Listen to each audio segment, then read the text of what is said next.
Good morning दोस्तों आपका स्वागत है हमारे चैनल स्टोरी पंडित 845 पर। एक शहर में एक परिश्रमी, ईमानदार और सदाचारी लड़का रहता था। माता पिता, भाई बहन, मित्र, रिश्तेदार सब उसे बहुत प्यार करते थे। सबकी सहायता को तत्पर रहने के कारण पड़ोसी से लेकर सहकर्मी तक उसका सम्मान करते थे।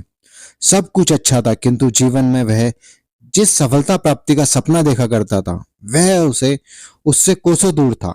वह दिन रात जी जान लगाकर मेहनत करता, किंतु असफलता ही उसके हाथ लगती।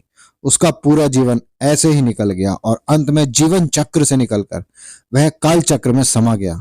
चूंकि उसने जीवन में सुकर्म किए थे, इसलिए उसे स्वर्ग की प्राप्ति हुई। देवदूत उसे स्वर्ग लेकर स्वर्ग पहुंचे। स्वर्गलोक का अलौकिक सौंदर्य देख वह मंत्रमुग्ध हो गया और देवदूत से बोला, ये कौन सा स्थान है? ये स्वर्गलोक है। तुम्हारे अच्छे कर्म के कारण तुम्हें स्वर्ग में स्थान प्राप्त हुआ है। अब ये तुम यहीं रहेंगे। देवदूत ने उत्तर दिया। यह सुनकर लड़का खुश हो गया।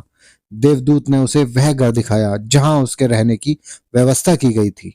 वह एक आलीशान घर था। इतना आलीशान घर उसने अपने जीवन में कभी नहीं देखा था। देवदूत उसे घर के भीतर ले गया और एक एक कर सारे कक्ष दिखाने लगा। सभी कक्ष बहुत सुंदर थे। अंत में वह उसे एक ऐसे कक्ष के पास लेकर गया जिसके सामने स्वपन कक्ष लिखा हुआ था। जब वे उस कक्ष के अंदर पहुंचे तो लड़का यह देखकर दंग रह गया कि वहां बहुत सारी वस्तुओं के छोटे छोटे प्रतिरूप रखे हुए थे। ये वही वस्तुएं थी जिन्हें पाने के लिए उसने आजीवन मेहनत की थी, किंतु हासिल नहीं कर पाया था। आलीशान घर, कार, उच्च अधिकारी का पद और ऐसा ही बहुत सी चीजें जो उसके सपनों में ही रह गए थे, वे सब। वह सोचने लगा कि इन चीजों को पाने के सपने में मैंने धरती लोक में देखे थे, किंतु यहाँ तो ये मुझे मिले नहीं। अब यहाँ इनके छोटे प्रतिरूप इस तरह क्यों रखे हुए हैं? वह अपनी जिज्ञासा पर नियंत्रण नहीं रख पाया और पूछ बैठा, ये सब यहाँ इस तरह, इसके पीछे क्या कारण है? देवदूत ने उसे बताया, मनुष्य अपने जीवन बहुत से सपने देखता है और उनके पूरे हो जाने की कामना करता है, किंतु कुछ ही सपनों के प्रति वह गंभीर होता है और उन्हें पूरा करने का प्रयास करता है।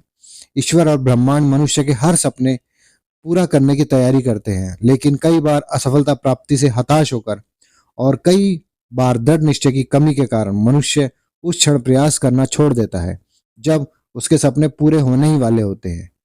उसके वही अधूरे सपने यहाँ प्रतिरूप के रूप में रखे हुए हैं। तुम्हारे सपने भी यहाँ प्रतिरूप के रूप में रखे हैं।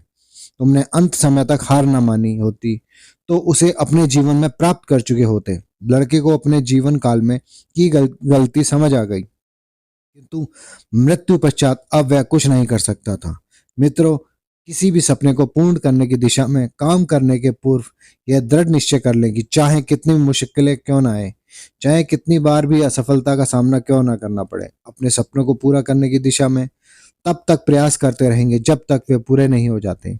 अन्यथा समय निकल जाने के बाद यह मलाल रह जाएगा कि काश मैंने थोड़ा प्रयास और किया होता। अपने सपनों को अधूरा मत रहने दीजिए।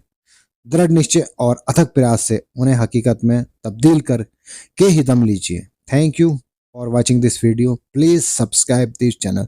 Thank you very much.